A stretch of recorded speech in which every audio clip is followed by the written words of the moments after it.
Hi, we're sisters Brenda and Elaine. Welcome to the Body Wealth Podcast, a space for conversations about the wealth that really matters. Your best health. Today we talk to Safiya Noble about the challenges she faced trying to conceive. We thought this episode was going to be about infertility. And it is, but it is also about so much more. There's a lot to learn from Safiya.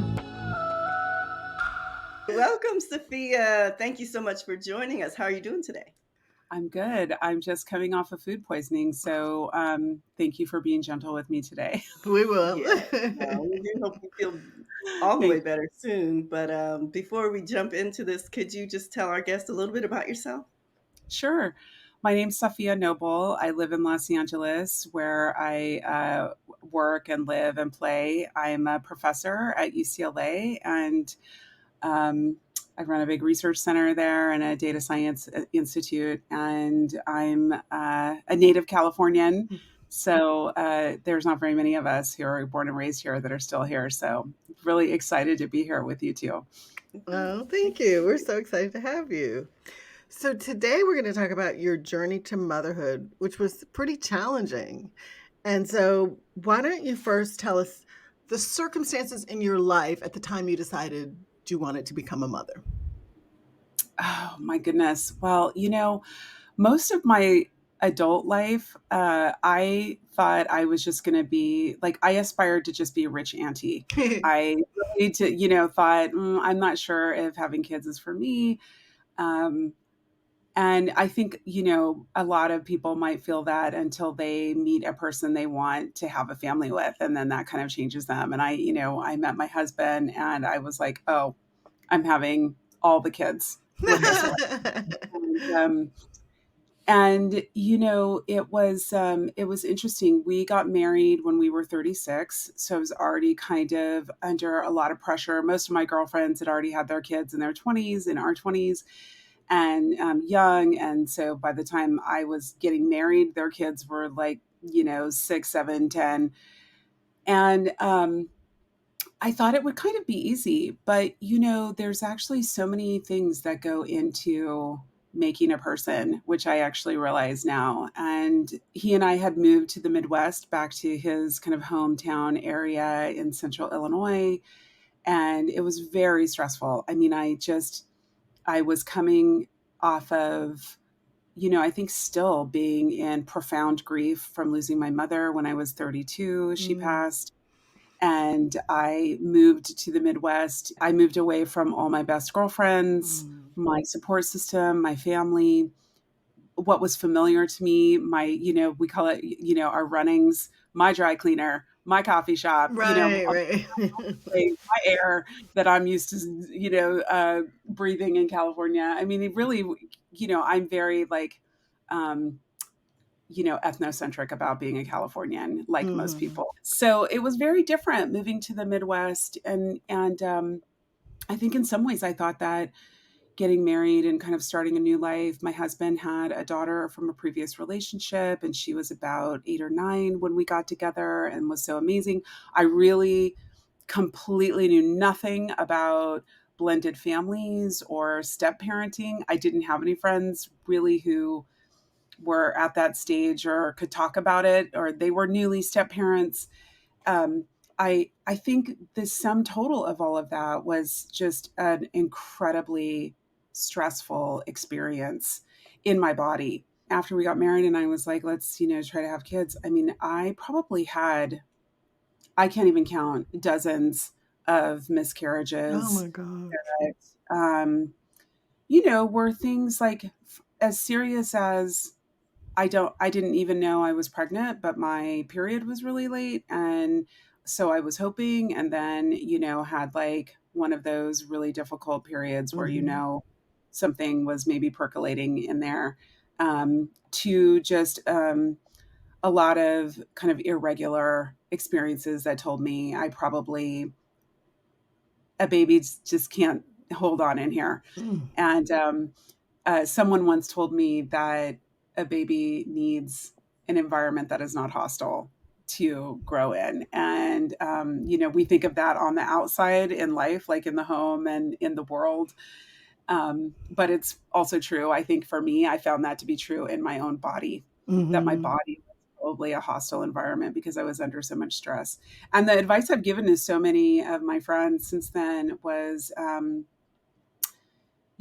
letting go and releasing really is so important. I can remember the night I got pregnant. We'd been trying for years. Mm. And I was we were on a journey with blending our family still. And, just like I think me trying to find some acceptance or some space to be who I was as a stepmom. And it was hard. I'll just say, I like just put it in the nutshell. It was very hard. Mm-hmm. And I remember the night we went to this great party. It was so fun. And I remember we came home from the party and I said, I'm doing my very best and I'm failing. And I Mm. to release that it's not the time for me to be a great stepmom because I don't think there's a lot of agreement for me being that in that role. Mm-hmm. And I'm gonna let go and I'm gonna um just let it unfold. Because I think so many of us, especially as young women, you want to make an outcome happen and you want to make things perfect and you want to contribute. And sometimes there isn't a space for you to contribute the way you want to. And you think it's And you, all within your control. Like, if I you do do X, Y, and Z, then I can make this happen. Sometimes it's just not in your control. exactly. And also, it kind of takes a blow on your self esteem because you're like, I'm an awesome person. Right. So, Right. of course, everyone will think that, but actually, they don't. And so, Hard to you believe, have isn't it? it's humbling, you're just like, oh, okay, well, like what I think of myself isn't like universally shared. And that's okay. So, I remember that night just like taking a deep breath. It's like when you like, now I'm going to date myself. I'm so 90s. Like, it's like a waiting to exhale kind Yeah. of moment. It's like, And Yeah. it's okay. And I got pregnant that night. And I think could you about that. feel it in your body? Like when you said, okay, I'm going to release this and I'm not going to Yes. try to do this anymore. What did that feel like then in your body? It felt like my shoulders had been up for years and I didn't even know what it felt like to let them down. It felt like going from shallow chest breathing to really deep breathing. Like I don't even know if I'd taken a deep breath in a Mm. long time. Like that, it's when you have those kinds of sensations and you realize like, oh, wow, I didn't even know I was holding my body in that way. And I also felt like flooded with a feeling of forgiveness for Mm. myself Mm. that I had not been able to, or maybe I had just miscalculated how my life would go. Like getting married, moving to the Midwest, giving kind of like changing my career radically and giving up a lot of things that I thought I wasn't really giving up or wasn't really a big deal, but that were very big deals to me. And including like being recognized Yeah. for who I was as a person. Because when you move to a new town, you make all kinds of new friends and new relationships, you get married into a family, people have no idea who you are. Right. And it takes years, for people to really get to know you. And I just kind of like forgave the whole of my naivete Mhm. and accepted that in fact I had chosen my life and I could be empowered in that choice rather than feeling misunderstood about it. And we And can also change our mind in life. What you originally planned or wanted could be different now. And forgiving yourself for making that choice is good, is something we should do as well, I think. absolutely, I think many times we make choices that we've predicted into the future. Like, Right. I see this all the time with people in relationships where they're like, oh, there's like a kernel of something great here, and they ignore everything else, like all their other red flags, because they're in love with the potential Right. versus the reality. And, I think I somehow in my body was like, I accept that I made the choice of this amazing life and I choose to find the amazing parts, and I will release the parts that are hard until I can come back to Mm. them differently. But Where was Otis in this journey with you? Did you guys meet in California? We did. We met in Oakland. We worked at the same ad agency. And so then there was the decision when you got married to move to the Midwest, and how, as you were sort of embodying all this stress, and I mean, I've had 2 miscarriages before Evan, and that just broke my heart. I cannot imagine having 10, 12, however many. Where was he in that journey? How was he in that journey? He was really, it was interesting because we talk a lot, reflectively on that part of our lives. And, I think he was in his own different kind of survival mode. I mean, we wanted to be back there so that, we could be close to his daughter, who's now my daughter too. Mhm, And, mhm, you know, um, to me, that just seemed like, I think for both of us, like the right thing. She was getting a little bit older. We could be there to support her mom and her family and just be 2 more people on the scene who love her and mhm, support. And, but it was hard because we had the recession had hit. The company that we were working in, that we had built with some friends, had lost its biggest client, mhm. and we really couldn't keep the doors open. Living in Central Illinois, we would have had to move to New York, really, to Um, keep it going, and that was not an option to us. So we both were like, we had. I mean, I don't even think a lot of people really realized that this was happening. I mean, he took a job that was, I think that he felt demeaned in. I also did a lot of work that didn't match the skill set. We'll mhm, just put it that way. mhm. That was hard. Um, and so both of us were kind of like on the professional side, we were like, what are yeah, we doing? We have no money. Right. How are we going to make money?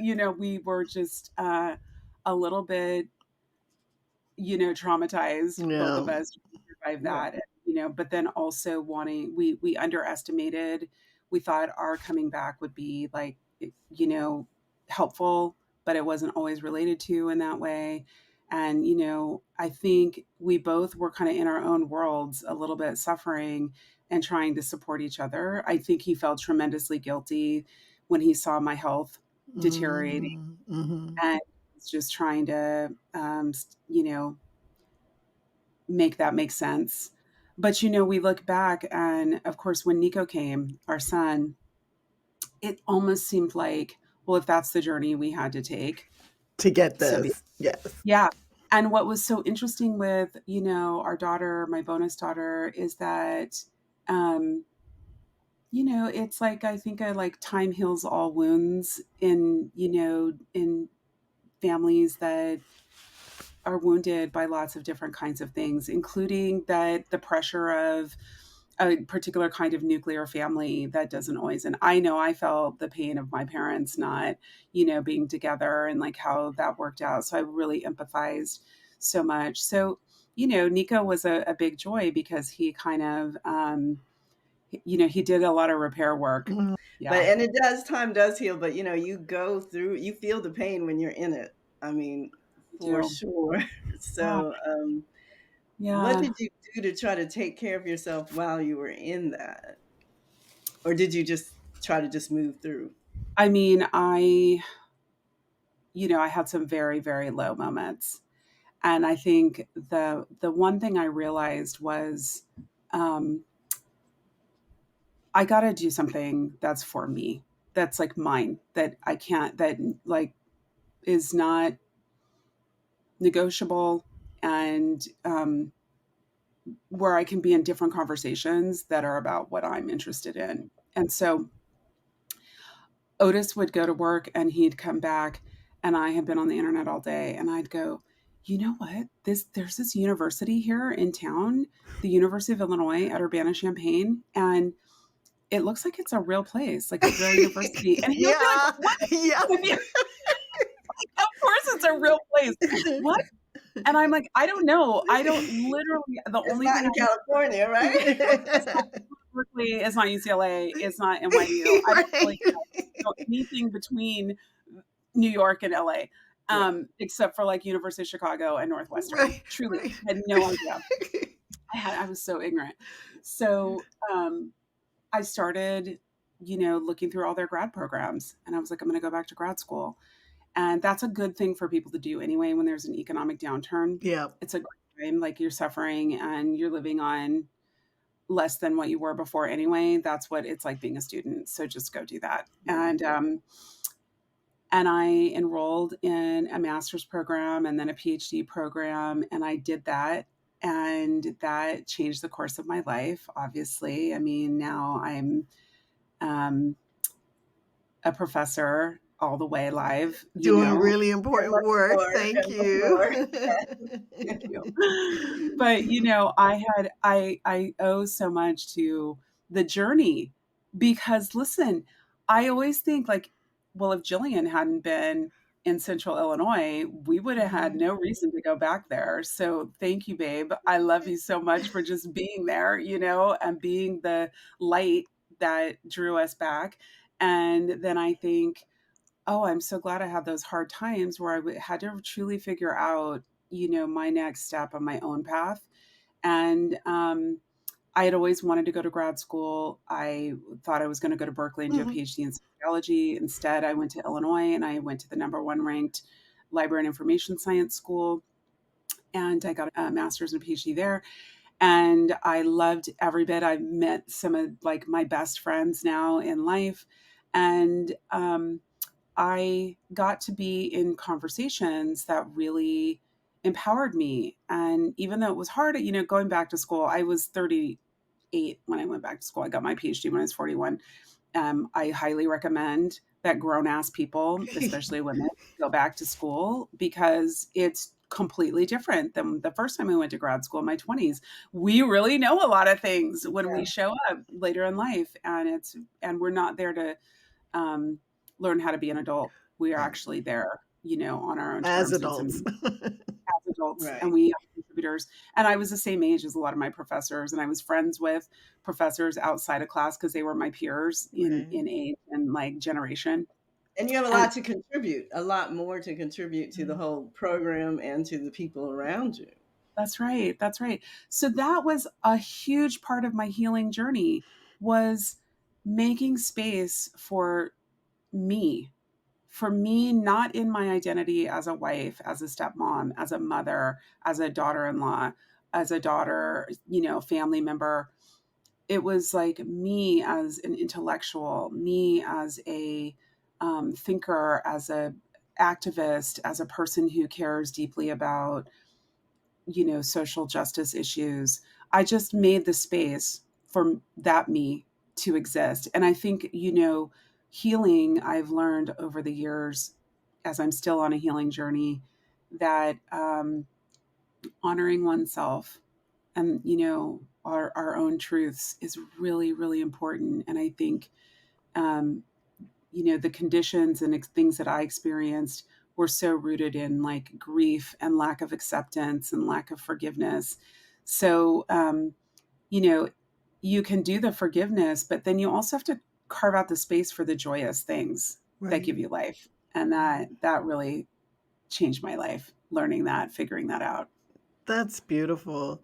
Let's talk about grief a bit. I'm so sorry that you lost your mom so young, and I'm sure that it took some time to grieve that loss. Can you tell us a little bit about how you managed that and then how it affected you as a person trying to become a mother and then as a mother? Yeah, some people are going to understand this when I say that Black women are given the least space to be, to feel, to heal, to be recognized as complex people. And I really experienced that when my mom died. Like I knew that, but when my mom passed, she passed on on a Sunday morning. And I remember I called my boss and I said, my mom just passed away. I was in Fresno, which is where I'm from. I was in her bedroom Mm, calling. mm, And my boss was like, "Oh, I'm so sorry. I'm so sorry. Well, we have this big meeting tomorrow, and you wrote the presentation, and we really need you to be mm. there." And I was like, "Excuse me." Yeah, those words shouldn't have even come out of his mouth. I mean, and it was a woman boss. Oh, I had God. two women bosses, and I was like, "I'm gonna have to call you back." And long story short, guess who was having to make the presentation? No, no. I was in my head saying, "Please tell me you didn't go. Please tell me you didn't go." But I understand. I Yeah. understand being in that space where Yeah, I was We feel like we can't say no. I couldn't say no. I literally was being told, "You have to come and make this presentation." And, so the money for the company was more important than the employees, Yeah. at least for me. And that was extremely traumatizing, kind of in the moment, to be asked kind of every other day, when are you coming back to work? Like, right, not given the space to grieve. what are you talking about? I have to Mm, pack up my mom's whole apartment with my sister. Um, It was shocking, but that yeah. was actually what the experience was like. Yeah. And so there were like things that had to be deferred to feel until later because I had to literally put on a mask. So I had to put on this mask every few hours to engage with the people at work, and that was very painful. Um, And then, you know what it's like when you lose someone you love. That everybody's there for the first couple of weeks. I mean, my girls, they got on the road and they rolled down Mm. so hard. I mean, 4 hours, everybody converged on Fresno on my best friend's mom's couch and just took turns holding me. And it was like all these Black women who showed up for me, and it was incredible. And I felt so like held and loved and cared for in those moments of just real despair. And it took a long time for me to I would come into work. I really didn't even get 2 weeks of bereavement leave or anything. And I would come to work, I would just be like a zombie. And that was hard. And it probably took me 10 years to really come through to the point of um, recognizing that my mom was on the other side helping me, doing things that she could have never done while she was alive on this side. Oh, beautiful. And I don't know about other people, but for me, I grew up in the church. I grew up um, with a very, very strong sense that God had a plan for my life, that I mattered, that no matter how hard things were around me, which they were, I grew up in very difficult situations, that there was a reason. I would dream and fantasize about the life I wanted, and then those things would happen. So I had so much confirmation of my faith growing up as a child and into high school and college. Um, and I moved away from religion, but I always kind of had that sense of faith and um, belief. And I lost that completely when my mom died, and Mm. I could not get it back. I mean, I, it was like the dark night of the soul. I just couldn't. I had to work through that and find my way back to a belief that the world is just not cruel. Full stop.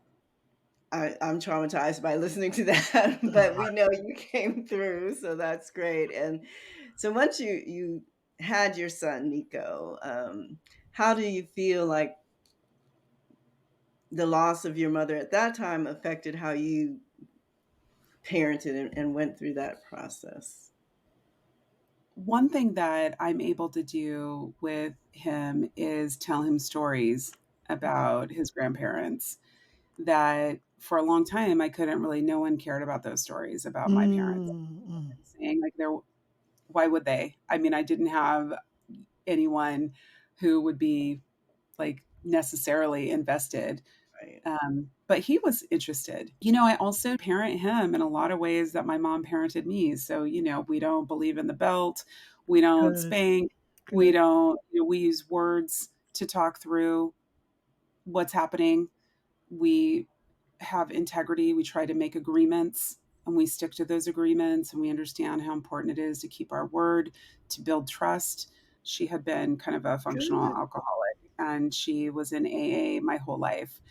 In fact, when I grew up in AA meetings, like a lot of people don't know this about me, but I grew up, and this is That's probably why I had great. like a higher power kind of thing, because that was really also my Part of it. church. Yeah, right. And if anybody in 12-step programs understands things like making amends, keep taking it one day at a time, doing what you said you were going to do, asking for help when you need it, reaching out to a sponsor or to a person that can support you, building a community, showing up for each other. I mean, there's so many incredible values just for life that I learned from growing up sitting in meetings because my mom couldn't afford a babysitter. Great. Well, I Mhm. was there, but, at the same time, that I think was like her parenting, superpower was being in recovery That's for so sure. cool. I never would have framed it like that, but it served you and it worked out well, and you were probably her healing motivation. I think so. I think so. I mean, it was tough to give birth to a Black daughter in 1970. There was not a lot of agreement for something like that in a place like Fresno. Fresno Mm. didn't even start busing until the 80s. They didn't even integrate schools until the 80s. Wow. So that tells you what it would have been like for a white woman to show up with a Black child. And yet, I think you got to just play the cards you're dealt, do the best you can with what you got. I mean, now it's so funny because my bonus daughter, her mom is white and her dad is Black. My husband's Black, and we're in two totally different generations. I mean, now like Yeah. all her friends are mixed, and Right. like that whole world is mixed. I don't even know, but I was 5 like, different hair products, yeah, right? Right, brands. can we talk about the hair products that we got now? Because those were not available. Right. My hair was a hot ass mess. But, I will say that like um the politics of Blackness for me were also very real at a young age, because when you are Black in 1970 and you put your hand on your mom's hand and it doesn't match, and you need answers and explanations about why that is, that you don't match your family, Mhm. um, you have to actually start dealing with like the racial politics of this country, of your own family, of like, why do I Very have, why am I getting negative vibes in some parts of the family reunion? Why am I the mm. only Black person here? All these different kinds of things. And I think, that is something that probably even now, no matter what I look like, I feel um, so connected to Black people and Black community, because when I became more embedded in my dad's family and more connected with him in high school and college, I, kind of felt at home in a different way Mm. that I kind of hadn't always felt. And, she took a lot of risks, I think, having me and trying to raise me. And we dealt with some things, a lot of racist things, but um, she was just like, you're going to be a Black woman in this world. It does what, who I am has nothing to do with who you are. Mhm. Race is not biological. It is how people relate to you. It's a Perception. system. Exactly. And she understood race as a social construct, but she wouldn't have described it in those like academic ways, Mhm. but she knew that that's what was up. And she got me ready. And in a way that I think, now kids, not all kids really have to, um, maybe they don't come to understand their identity until later in life when they go to college or something, that Mhm. race really isn't biological. It really is about the terrible power systems that have been enacted in this world. And so, we have a totally different kind of lived experience, but it's really fun to get to learn from her and her generation Mhm. inside their identity experiences too. And just those little things, like having somebody to support you. Yeah. Now, also, my girlfriends and my community support me, and I know Yeah. you have girlfriends in the community, and how have they supported you either through your grieving or through your healing? Oh my gosh. Well, I'm always so surprised when I meet people who don't have lifelong friends, and I feel like some kind of way, like, of just wanting that so much for them. We need a community of people who see us and affirm us in who we are. My best girlfriends from work, who are like my work spouses, they see like terrible things that happen at work, and Mhm. they're there to say, I saw that. F that S. We're gonna like Mhm. Yes. talk that out. You know what I mean? Yes, And yes. they undo the gaslighting. Mhm. They are witnesses to my life Right. in a You professional don't have to sense. explain. I don't have to explain because they're like, absolutely not, you know? I used to do a lot of self-deprecating humor, like, and I know for sure that it was a defense mechanism. How did you stop doing that? I have a girlfriend. Her name is Lolita, also one of my longtime ride or dies. And she taught me a lot about how to make things happen in my life. And she was the first person to say to me, Safiya, you are the most self deprecating person I have ever met. Like, it's actually painful. Like, you cannot speak a sentence without dragging yourself. And of course, it was funny. And I always had like really great jokes about myself. And it was not funny to her. Good. She refused it. She was like, absolutely not. And she said, um, we're going to cut this out. And then she taught me all these things about like what you speak in the world happens, what you like, how you're oriented in the world around like justice, all these things that I cared about that I believed were going to happen. She's like, the same way you believe and you speak toward freedom and liberation, you speak ill and harm on yourself. Yeah. So see how that it works both ways. And then years later, I have this other friend here in LA. She's a filmmaker and she's very spiritual and just incredible. She's a yogi. And I will always make these self-deprecating because it's crept back, but like not like every sentence, but just like Mhm. here and there, like a little seasoning. And she's like, if you self-deprecate one more time, I'm gonna get up and walk away from this table. I'm leaving. Love it. And she's not playing either. And so I have really learned, not just from them, but just like how powerful and important words are. And when it's really harmful. Yeah. That's really what it is. I mean, we don't think of it as being, but like, how many women do we know that call themselves fat, that call themselves old, that complain about their wrinkles, even though I can totally see the lines right now. And I've been obsessing about that while we're on this call because I can, it's like that And you middle look age. beautiful. Is that, it's so easy to pick on our flaws. Yeah. It's just so easy to, and we think that when we're being funny about the things we think are flaws about ourselves, that makes it less damaging. But actually, I think it's a good habit to try to speak love over ourselves. So many Black women, I mean, we live in a society going back to my mother's death and everybody expecting me to show up at work the next day. I also didn't mention in that story that I had a white male colleague at that same company. His mom died about a year later. He didn't come to work for 6 months and got paid. And all they ever talked about was just, is he okay?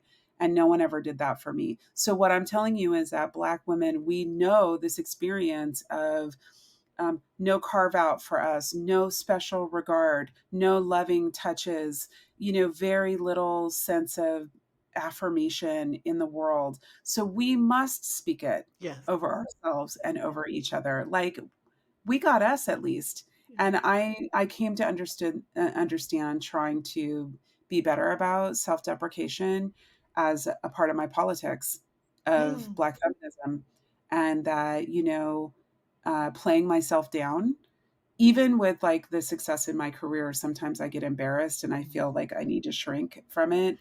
And I'm trying still to build the muscle of like, no, I need to model that we can be great in whatever we do, and we're where we're supposed to be, and it's all right.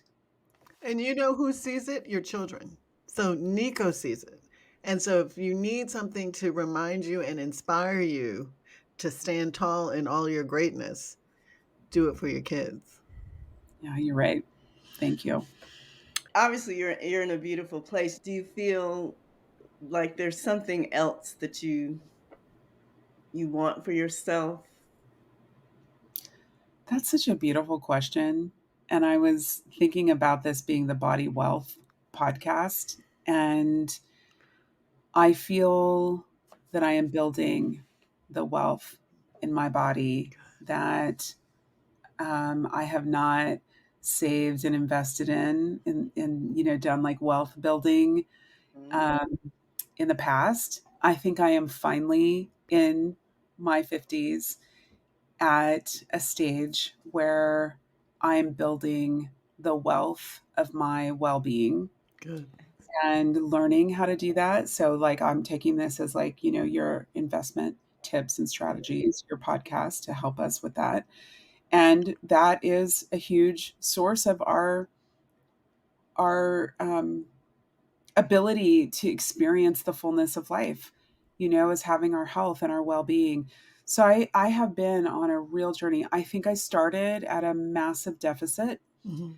when it comes to, I mean, I grew up really in like working poor and poverty kinds of conditions. And my mom died, fairly early when she was in her, late 60s. And I, I feel like I've just started to turn the corner Mhm. of feeling like I can take a half an hour and go walk on the treadmill and take care of myself today. I could, Yay. I could invest in some skincare products. I could drink more water, not because I have to, but because it feels good. Like all the little things. I think about all the tiniest things that we like. Sometimes I will be working so hard. I'm like, I have to pee for 2 hours. Why can't Right. I just get up and go pee? You know what I'm saying? Like this is so ridiculous. Um, and just like learning to listen to the body and Mhm. honor my body. So I'm really, I have entered that phase of life now, and I'm very much enjoying it. And I hope to become like an expert in building my own body wealth. So, I love that, and I know you will. I know you will. Yeah. So I was thinking when you were talking earlier how as Black women, we have been for everybody else what they need for us to be. Mm. And I do see now that we are starting to understand that we each need to be who we need to be, and then for ourselves as Black women. And I think we're doing a better job of this. If you were to meet a 30-something Black woman who was really struggling in her body and wanting to become a mother, but maybe feeling that something was blocking that, what might you say to her? oh, sis, I would say stop trying to get pregnant. That's the first thing. Figure out Oh, where there's things that are hard that you can't accept, and try to forgive those things, those people, those Mhm. circumstances, yourself. Um, it's also okay if you don't get pregnant. Yeah. There's so many children and so many people in the world to love. That's not the only way to experience love. Um, we have so much mothering. I mother now other grown women, in my life, and they mother me, and it's beautiful. I think I would also say that we need to mother ourselves as part of the preparation for even mothering. For some of us, that means we have to really do a lot of forgiveness work with our own mothers to create the space for someone new to come in. So that's how I thought of my own journey to having a pregnancy that held. And even then, it doesn't always happen the way we think it'll happen. And, some things you can't predict. All you can do is try to make a safe, loving space for yourself. Mm. And hopefully that will support, that kind of endeavor. Yeah. It- I just want to say, if I can, that I have been on many dozens of podcasts, and I really appreciate being with the two of you and getting to talk about things that really I've probably, most of these things, never spoken about publicly with anyone. And that you have made this investment in this podcast for us makes it, it confirms for me that we need to be sharing the backstory part of our yeah. lives with ourselves, Yes. because people really only know us sometimes in very like just our professional selves, or they just don't really understand like there's a full person who's contending with all kinds of things that can't be seen on the surface. And so I just appreciate just having an opportunity to memorialize some of these conversations and thoughts. Thank Yeah. you. Thank We, you. we really appreciate you, and we appreciate you sharing your story.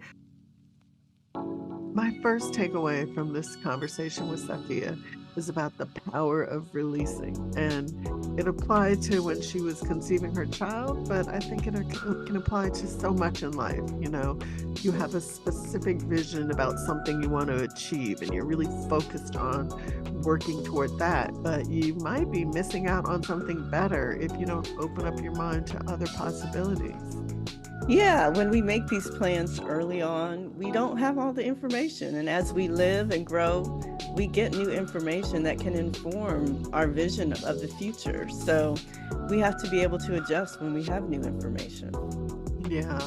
My second takeaway is about her crew of girlfriends and how important it is to have that supportive community of girlfriends. She built it in California.